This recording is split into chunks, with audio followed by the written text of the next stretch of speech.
Let's get it crunk up on that fun up in this dancery. We got y'all open, now you're floating, so you got to dance for me. Don't need no hateration, holleration in this dancery. Let's get it percolated while you're waiting, so just dance for me. Let's get it crunk up on that fun up in this dancery. We got y'all open, now you're floating, so you got to dance for me. Don't need no hateration, holleration in this dancery. Let's get it percolated while you're waiting, so just dance for me. Let's get it crunk up on that fun up in this dancery. We got y'all open, now you're floating, so you got to dance for me. Don't need no hateration, holleration in this dancery. Let's get it percolated while you're waiting, so just dance for me. Let's get it crunk up on that fun up in this dancery. We got y'all. Our program will begin soon. Please silence your cell phones.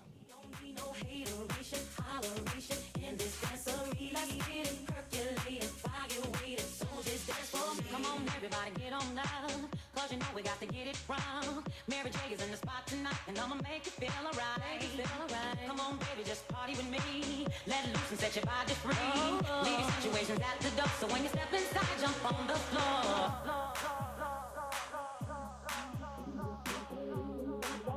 Now you're floating, so you got to dance for me. Don't need no hateration, holleration in this dancery. Let's get it percolated while you're waiting, so just dance for me. Let's get it crunk up on that fun up in this dancery. We got y'all open, now you're floating, so you got to dance for me. Don't need no hateration, holleration in this dancery. Let's get it percolated while you're waiting, so just dance for me. Let's get it crunk up on that fun up in this dancery. We got y'all open, now you're floating, so you got to dance for me. Don't need no hateration, holleration in this dancery. Let's get it percolated while you're waiting, so just dance for me. Let's get it crunk up on that fun up in this dancery. We got y'all open, now you're floating, so you got to dance for me. Don't need no hateration, holleration in this dancery. Let's get it percolated while you're waiting, so just dance for me.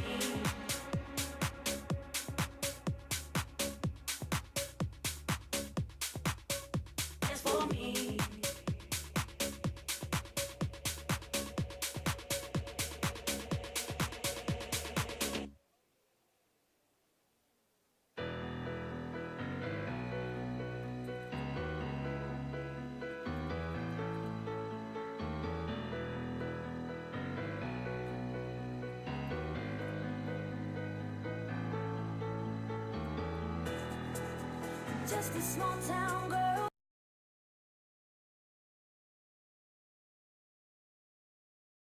She took the midnight train going anywhere. Just a city boy, born and raised in South Detroit. He took the midnight train going anywhere. A singer in a smoky room, the smell of wine and cheap perfume. For a smile they can share the night. It goes on and on and on and on.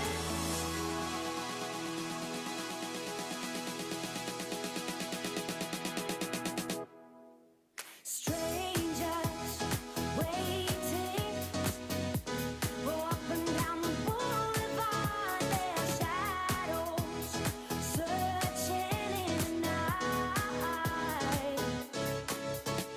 Street lights, people living just to find him a shine, hiding somewhere in the night.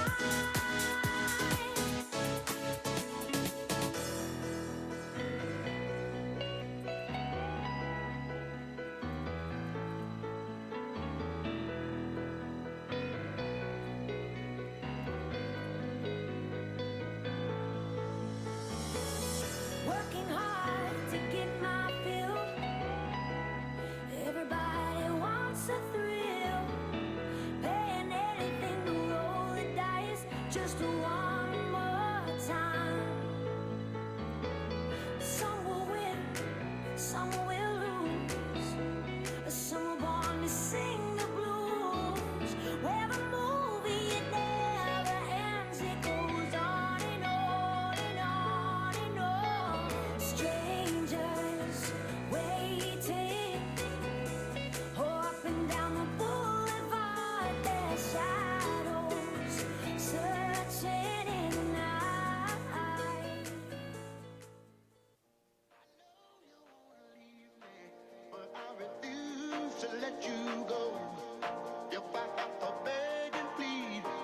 sympathy. I don't mind, 'cause you mean that much to me. Ain't too proud to beg, sweet darling, please don't leave me there. Don't you go. Ain't too proud to plead, baby, baby, please don't leave me there. Don't you go. Ain't too proud to.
All ready to go?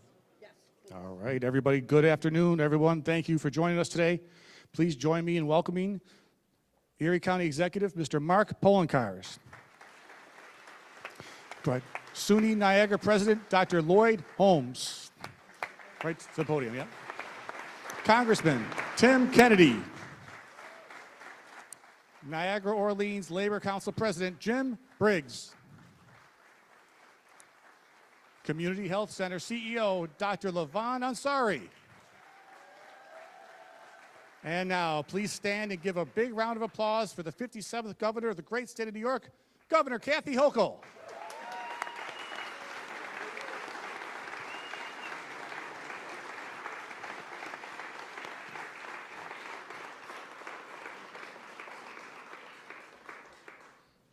Ladies and gentlemen, it is my honor to welcome on behalf of our Board of Trustees and the administration of this great college, the 57th Governor of the state of New York, Governor Kathy Hochul, to SUNY Niagara. Again, I'm Lloyd Holmes, and I'm the president of the college. Born and raised in Buffalo and an alum of Western New York, Governor Hochul has deep roots in our region and a long-standing tie to the communities. A trailblazer, she made history as New York's first female governor. Since taking office, Governor Hochul has charted a bold vision for the state, investing in health care workers and small businesses, strengthening public safety, defending reproductive and gun safety rights as a national leader for progressive values, and expanding education and workforce development. Today, Governor Hochul joins us not only as a historic figure, but as a proud Western New York storyteller, ready to invest in our students, our future, and our community. Please join me in giving a warm SUNY Niagara welcome to our governor, Governor Kathy Hochul.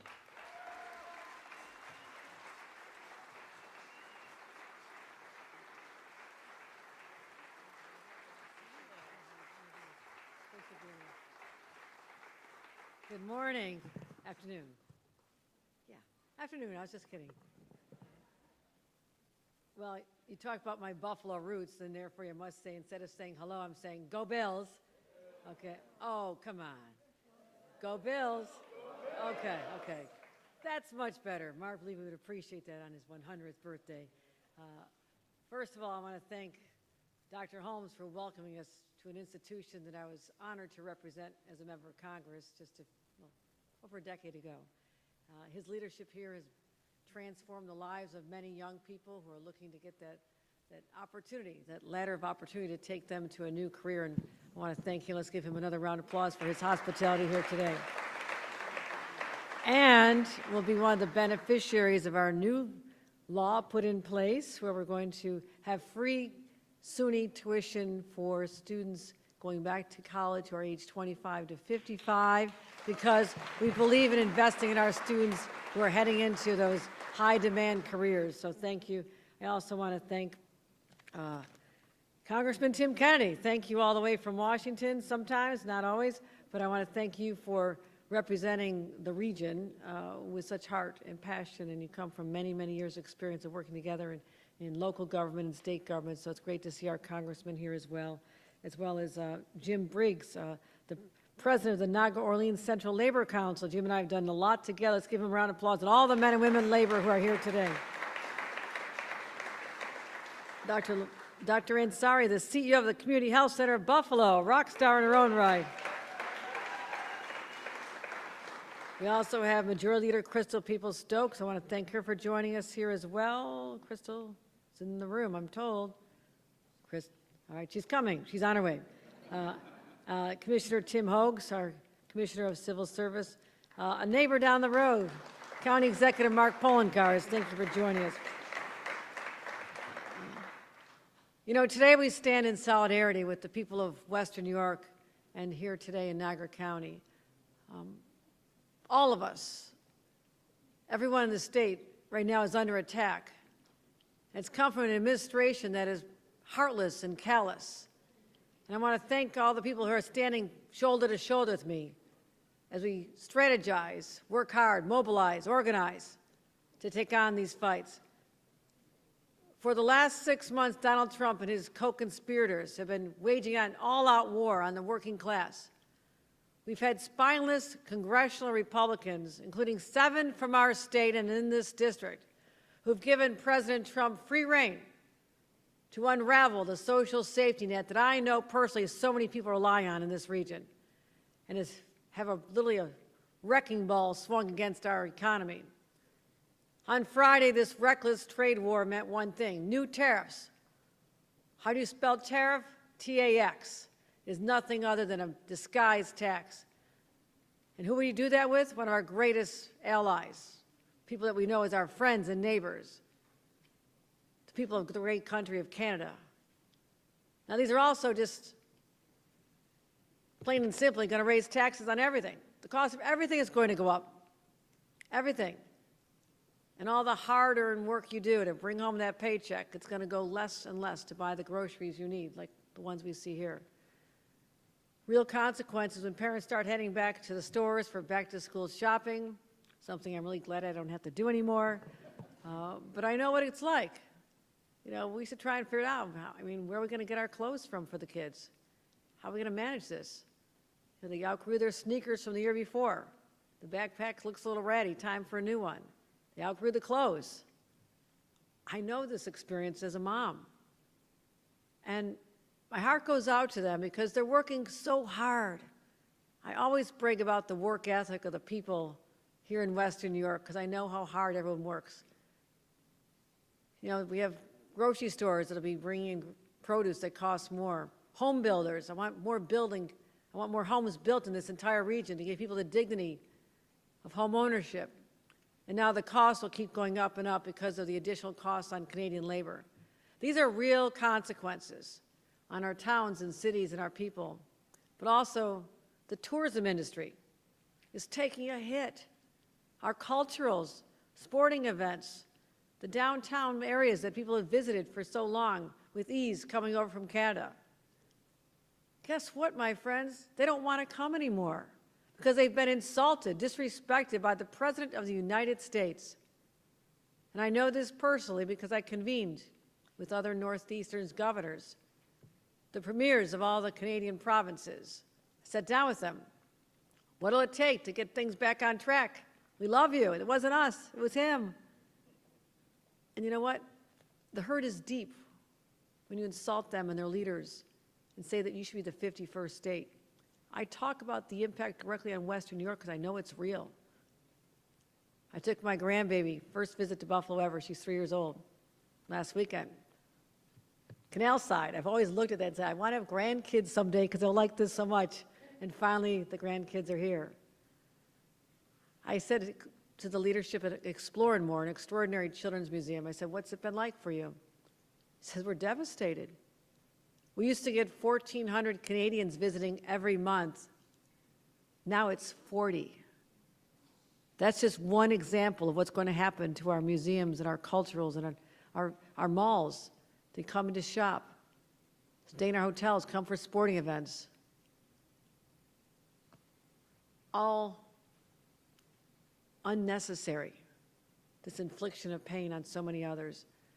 And where are we going with this? You know, our restaurants are going to be hurting, our hotels, small businesses. But, you know, when I look at these groceries next to me, it's not just that. It's health care. And health care is deeply personal to me. I was proud to have this as my congressional district. I worked hard. We saved the air base that I just flew into. Worked hard to support our community colleges, try to create connections for people to get the skills and get jobs. That was my passion. And when in a Republican Congress I refused to repeal the Affordable Care Act, that I knew there were people who maybe didn't like the sound of it, it scared them, Obamacare. But I knew that they needed this.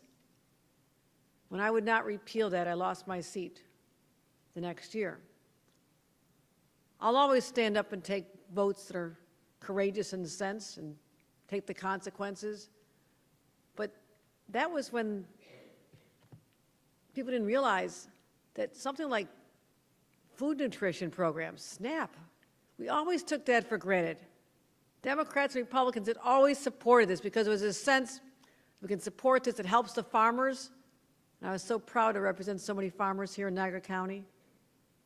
But also helps little kids whose tummies are growling, helps their parents feed them. Now that's on the chopping block. Health care, my friends. Medicaid cuts are going to be devastating. 1.5 million New Yorkers will lose their health insurance coverage, including 30,000 right here in this district. 30,000. These cuts will decimate our entire health care system, our hospitals and providers. My God, they're working so hard. The hardworking nurses there as well. They stand to lose $8 billion in federal funds every single year. How do you make that up? Layoffs. We're predicting 34,000 hospital workers, including 1,000 in this district alone. My friends, they didn't tell you this. They thought you wouldn't notice. We'll push off some of this pain until after the next election because they don't think people are smart enough to remember what they did to them. Well, my job is to remind you what they're doing to you and our community. And some of them are union members that have joined us here today. You know, I come out of hardy union stock. I talk all the time about my dad and grandpa working at the Bethlehem steel plant. Family members who are plumbers, longshoremen, electricians, many, many in healthcare and teaching. These are men and women who dedicate their lives, many to help people get injured back to their health, take care of the sick people. And our healthcare workers, they put their lives on the line during COVID. And now, how are they rewarded? I'm sorry, you're dispensable. Here's your pink slip. I also want to say this.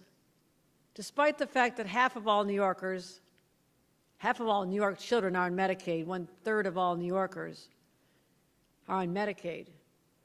Even if you're not on Medicaid, a hospital closes in a more rural area, or they have to scale back their services, lay off people. The wait times for the emergency room When maybe your loved one has been in a car accident, or you're rushing in to have a new baby delivered. I have a 3-week-old baby, I'm thinking about that. Grandbaby. She's my baby. You know, it's going to have an effect on the entire community. So don't just say it's just the Medicaid people are going to be hurt, it's everybody. You know, we deserve better than that. This puts people's lives in jeopardy. We've got to do something about it. We've got to do something about it.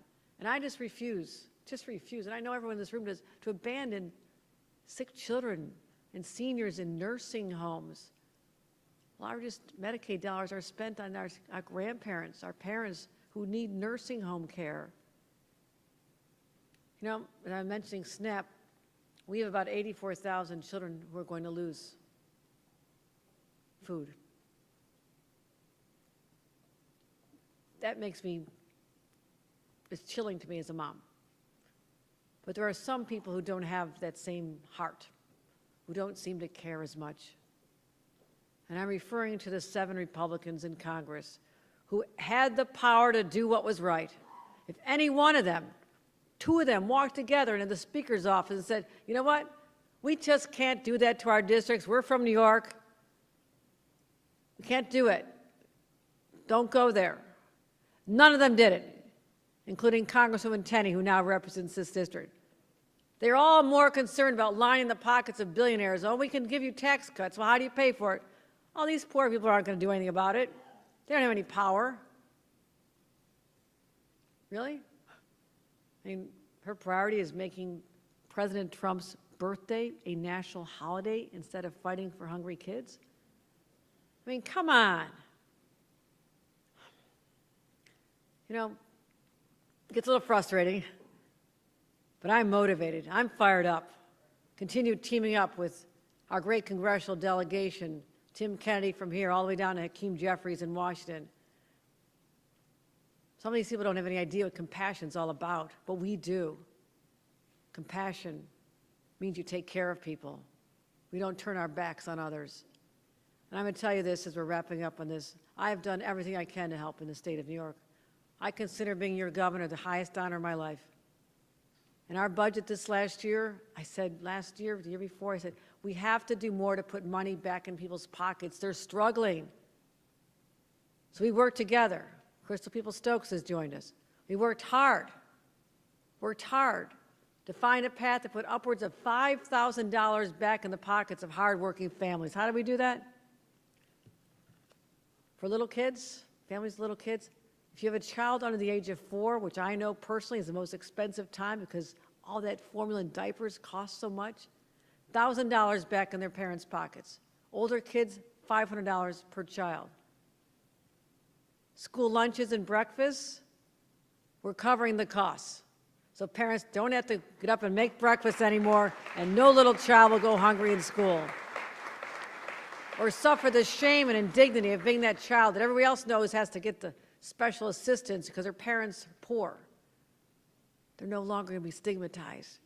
And that makes me so proud. That's $1,600 back per child back in people's pockets. The largest middle-class tax rate cut in 70 years, money back in people's pockets. An inflation rebate, $400 back in pockets to help with this. So I'm working hard. The legislature's working hard. Money back in your pockets. But you know what? By artificially having the cost of everything go up because of these tariffs, it's going right back out. How do you get ahead?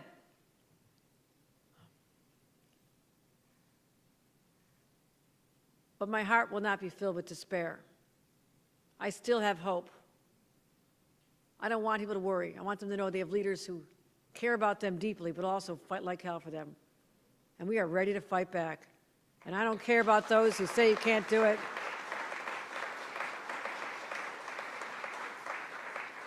No matter what it takes. Just before I came here, I hosted some Democratic state legislators from the state of Texas. Now, what are they doing in the state of New York? Those of you shaking your heads know this story. They left their state to make sure there was not a quorum for a vote that would have turned our democracy on its head at the direction of Donald Trump because he wants to cheat. How? Every 10 years we redistrict. I know about this. Based on population shifts. 10 years, every state does it. They're calling a special session to change the rules now so they can take away 5 Democratic seats in Congress from the Houston, Austin, and Dallas areas. I met with them this morning. I met with the people who represent them in our state legislature, their state legislature. So they're fighting. They got on a plane last night under threats from their governor, substantial financial penalties, and they took off and said, we are not going to be witness to the destruction of our democracy. It is not happening under our watch. And I said, I'll do the same. I will look at our laws. I'll find a path. Because we cannot take this lying down, my friends. We can't surrender when we have a fight for our lives.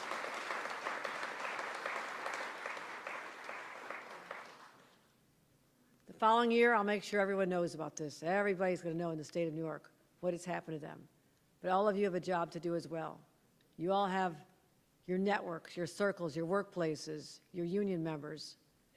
I need your voices to rise up. Because I've said all along, the power lies in ordinary citizens to say, we fought hard. Our democracy has endured for 250 years in this great country, and we're not going to let it slip away now. History will judge us in this moment. Where were we? What did we do? Were we complacent? Did we cower? We stand up and fight. And I know that standing together and calling out exactly what is happening so all your neighbors know the consequences, they too will feel the same anger that I feel. And they'll turn that anger into a march on Election Day to go vote and turn this around. That is the power of our people, and I know I can count on them to do this. So as long as I have every breath in my body, I'll help lead that fight. And I thank all of you here today for being part of that incredible journey. Thank you very much, everyone.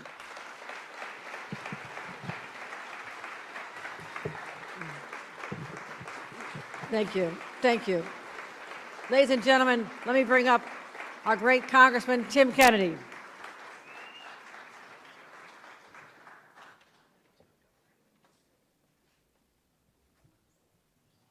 Let's hear it for Governor Kathy Hochul.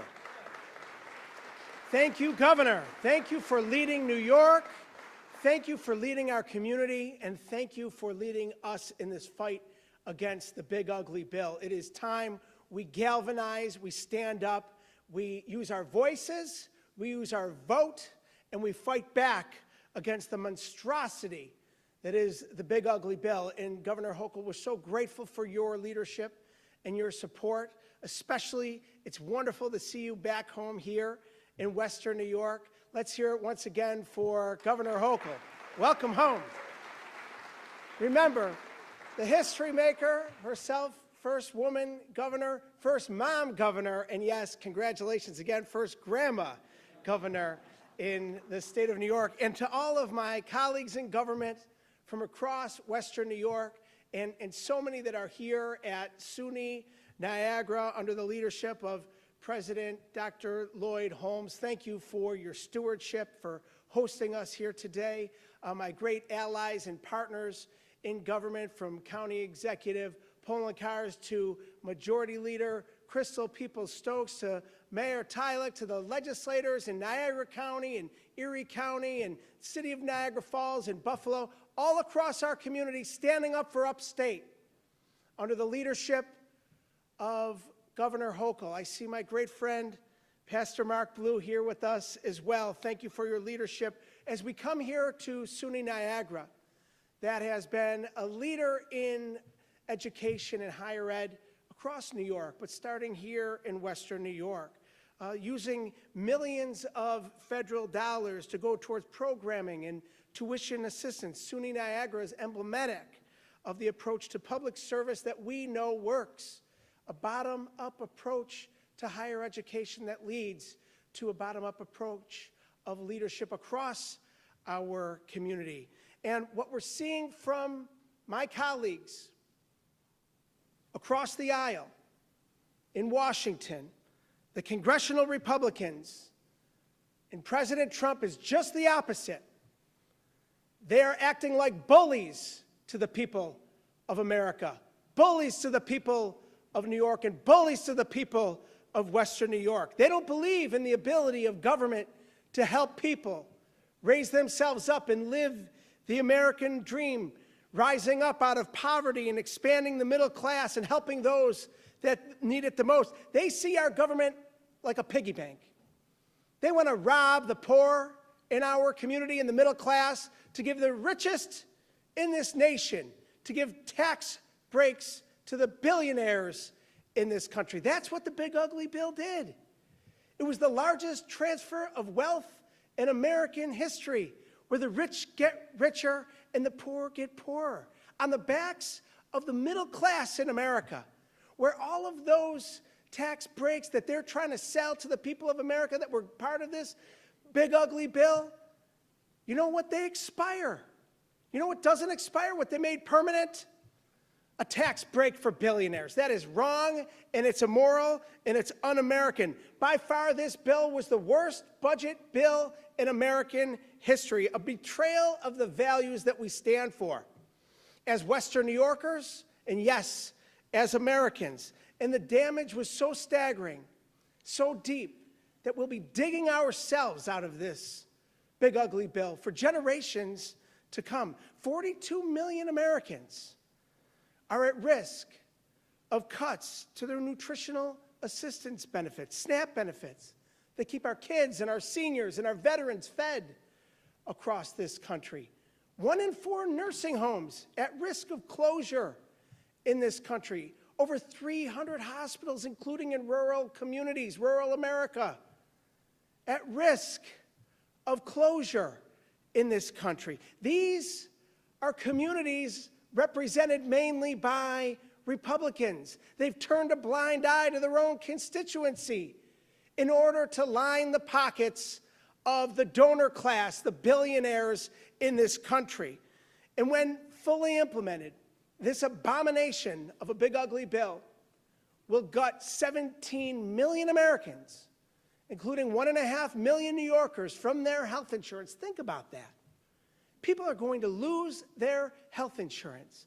That means they're going to use the emergency room for preventative care. That means the emergency rooms are going to be bursting at the seams again. That means hospitals are going to have to foot the bill once again. But you know what happens? Those that are able to afford private health insurance, their premiums go up, their copays go up, and their deductibles go up. Everybody gets hurt, except for the billionaire class in this country. As a healthcare practitioner myself, an occupational therapist, I've seen firsthand what happens when people can't afford their own health insurance. As the son and a grandson of a nurse, I was brought up in healthcare, understanding that healthcare is not a privilege, it is a human right, and we need to fight for it every single day. And what Republicans are doing is just the opposite. They're ripping it out from underneath people.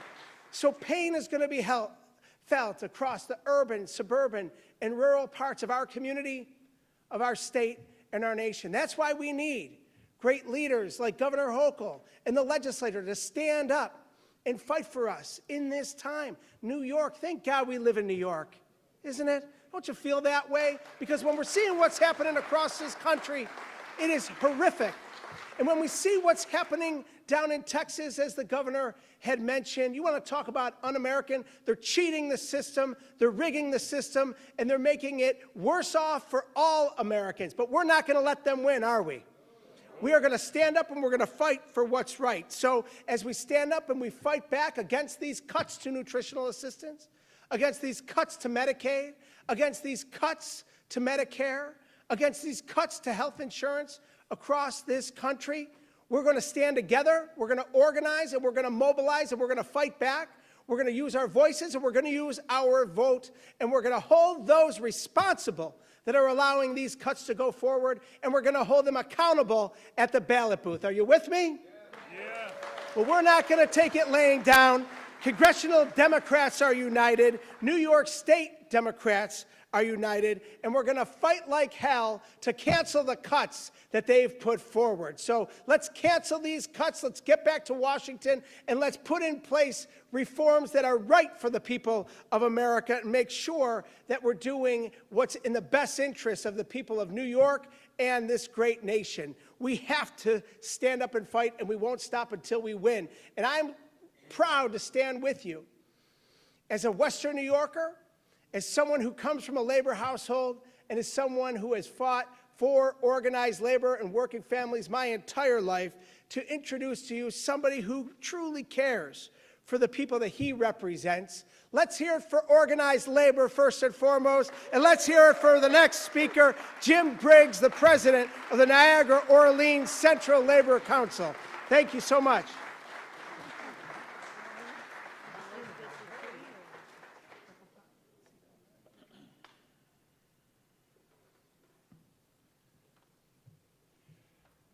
Good afternoon and welcome.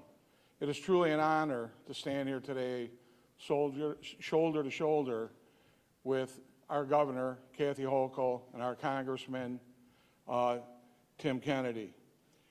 I've known both of them for a long time, and for my 30 years, I started this 30 years ago, this journey, and for most of that time, we've had some relationship somewhere where we've stood and tried to fight and do the right thing for the people of Western New York and the people of America, to be honest with you. I just wish, I bargained contracts for 30 years. I bargained them in New York State, and I bargained them in Texas, and I bargained them in Louisville, Kentucky, and North Carolina. And I can tell you, I'd much rather bargain a contract in New York State. There's a baseline understanding that people deserve fair treatment, and you don't have to get over that hurdle like you do in some places in this country. And that's established by our great leaders. So you know, we've got this big ugly bill out there, and we're all trying to figure out what's going on.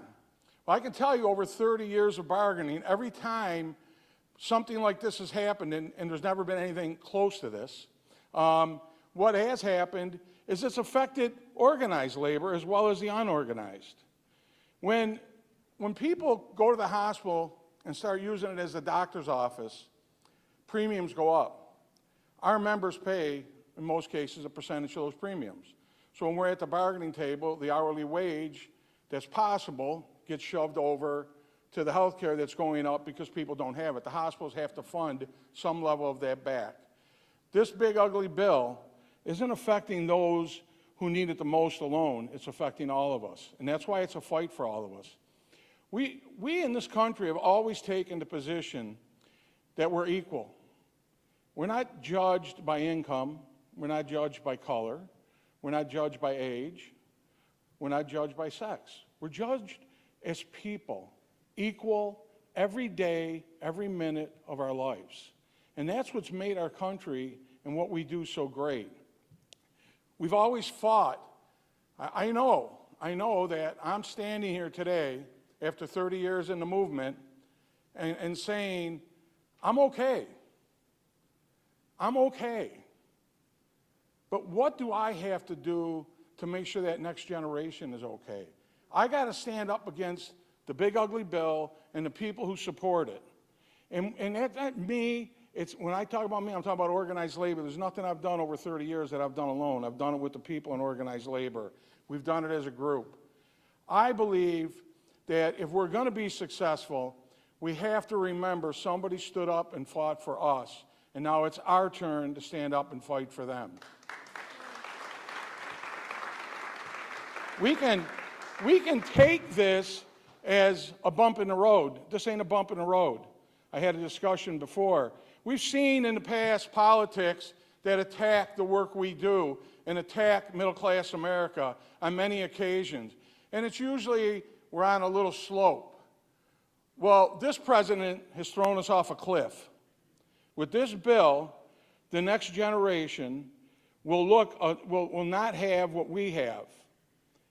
That's not what we should be about. The things we do, even every day, I don't think people think about this all the time, so I just want to say it. You know, we buy health insurance. And how do we control the premium? Because the healthy people are in with the sick people. And so it balances. And that's the way life is every day, whether it's Medicaid or a food service program or whatever. It's about standing with everybody together, and we all kick in to bring everybody up. Nobody should be going down, and that's all this bill does.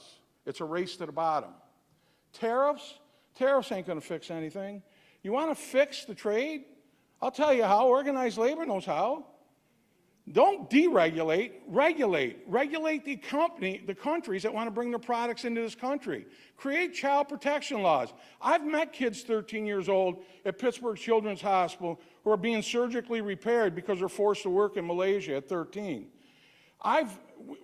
Worker safety programs, we call it OSHA, call it what you want. But if you really want to bring jobs back to America and level the playing field, it's with regulation, not deregulation. If we want clean air and fresh water for the next generation, it's going to be done by regulation, not deregulation. Everything we stand for in New York that our governor is leading is what will make us successful, and more importantly, to me, and I know to everybody in this room, we just heard somebody talk about their grandchild. It's about them. It's not about us. So I ask you this. When you go to the polls, November, don't vote for you. Vote for the next generation. Vote for the next generation. Stand up for them like somebody stood up for us. Stand up with labor and say we're all one, organized and unorganized. We're Americans. And vote to go down that path with our governor and our congressman and I'll include Mark because he's done a lot, our county executive from Erie County, the mayor from North Tonawanda. Let's go down that path that says the next generation, we're going to kick butt and take names, but we're going to leave you something like somebody left us something. Thank you.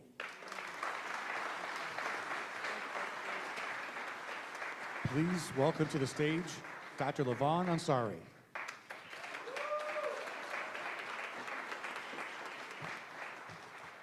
Good afternoon, everyone. I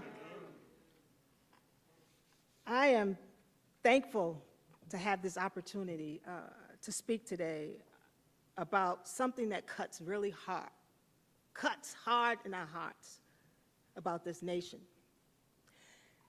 and how we care for the most vulnerable of us.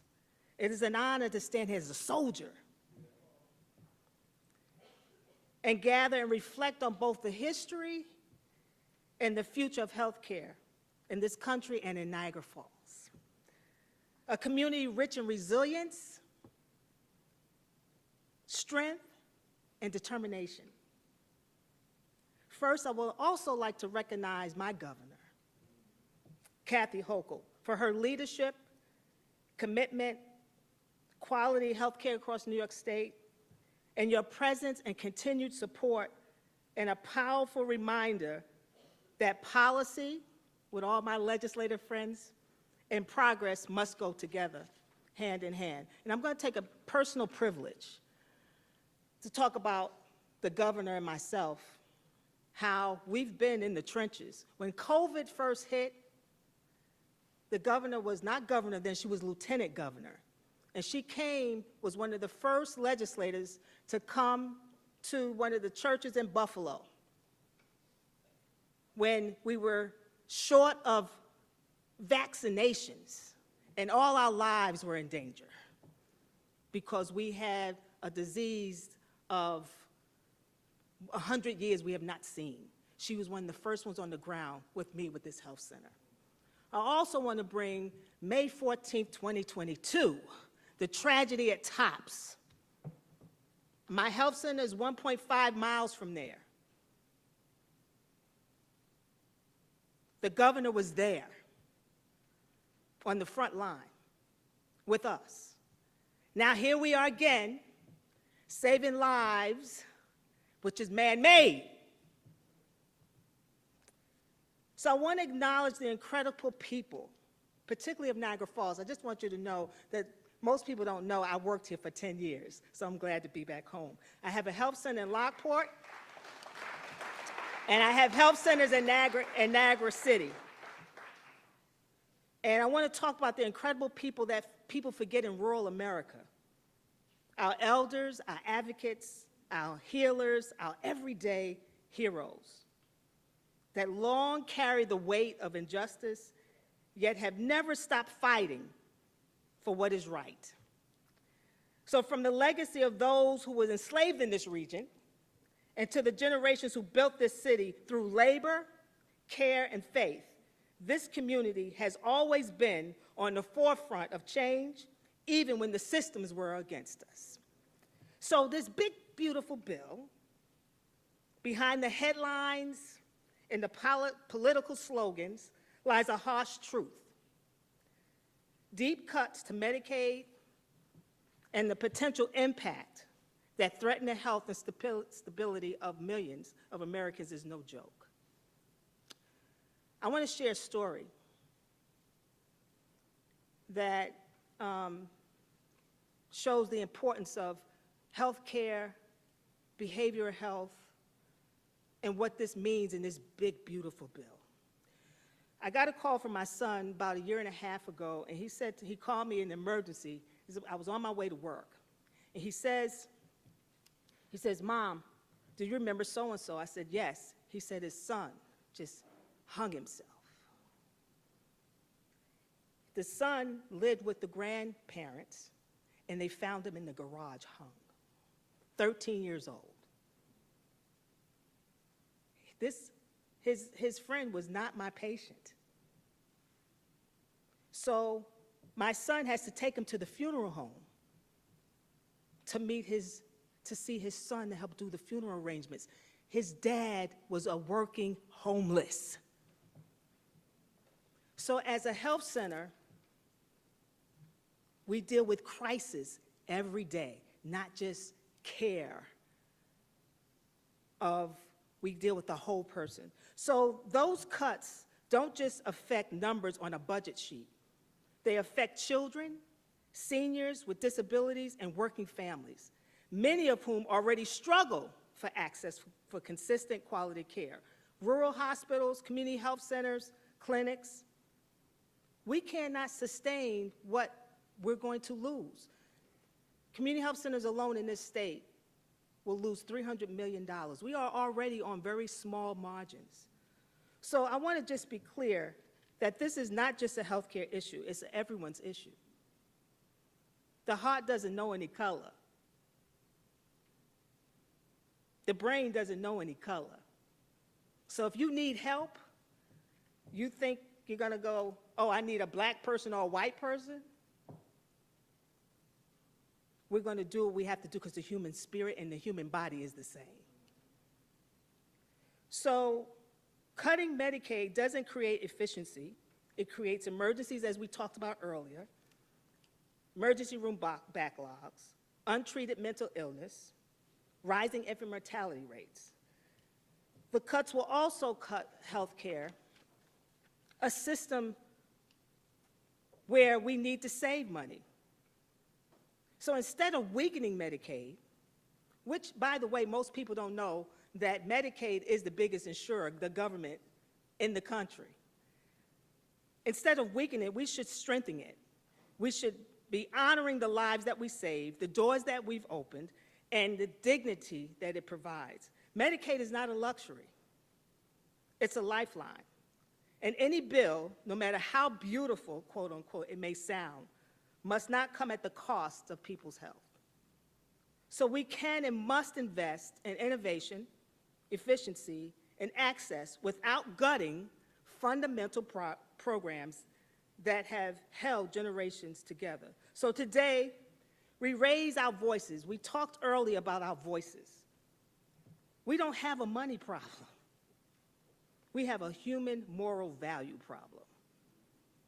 So our voice is standing on principles and beliefs that guide us is distinguishing between right and wrong, making decisions and acting in ways that are considered good, just, and respectable.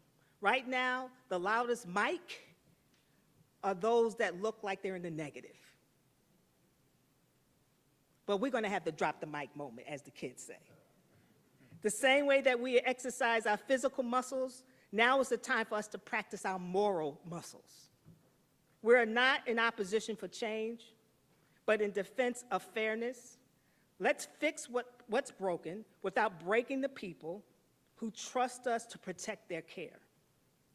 The power is in all of us. Thank you very much.